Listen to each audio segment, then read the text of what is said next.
This is Bangladesh army. Bangladesh army কী জিনিস আমাদের ক্যাপ্টেন আসিফ স্যার তা দেখিয়ে দিয়েছে। আপু, আপনি অযথা আসিফ স্যারের সাথে রুট বিহেভ করে ব্যাড স্ল্যাং ইউজ করে কি পেয়েছেন?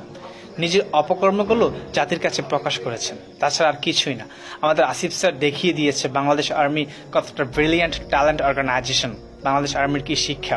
বাংলাদেশ আর্মির প্রত্যেকটি সদস্য শুধু যুদ্ধে পারদর্শী নয়, আমরা তার পাশাপাশি প্রতিটি সেক্টরে আমরা পারদর্শী। Behaviour, intelligence, talent, honest, skill সব কিছু আমাদের মধ্যে আছে।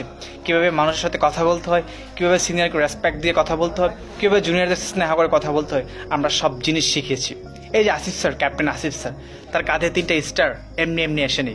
হাজারো কষ্ট, হাজারো চড়াই উত্তর পার হয়ে 3টা স্টার তার কাঁধে লেগেছে। তার যোগ্যতা, তার ট্যালেন্ট ছিল বিদায় 3টা স্টার সে পেয়েছে। আসিফ স্যার তার এই বিচক্ষণতা এবং তার এই পেশাদারিত্ব এবং ধৈর্য পরীক্ষা দেওয়ার জন্য সেনা গৌরব পদক অর্জন করে, যা বাংলাদেশ সেনাবাহিনীর জন্য একটা গর্বের বিষয়। এবং আসিফ স্যার পুরো বাংলাদেশ সেনাবাহিনী যে একটা ব্র্যান্ড দেশের মানুষের কাছে যা ফুটিয়ে তুলেছে। স্যালুট আসিফ স্যার, আমরা আপনাকে নিয়ে গর্ববোধ করি।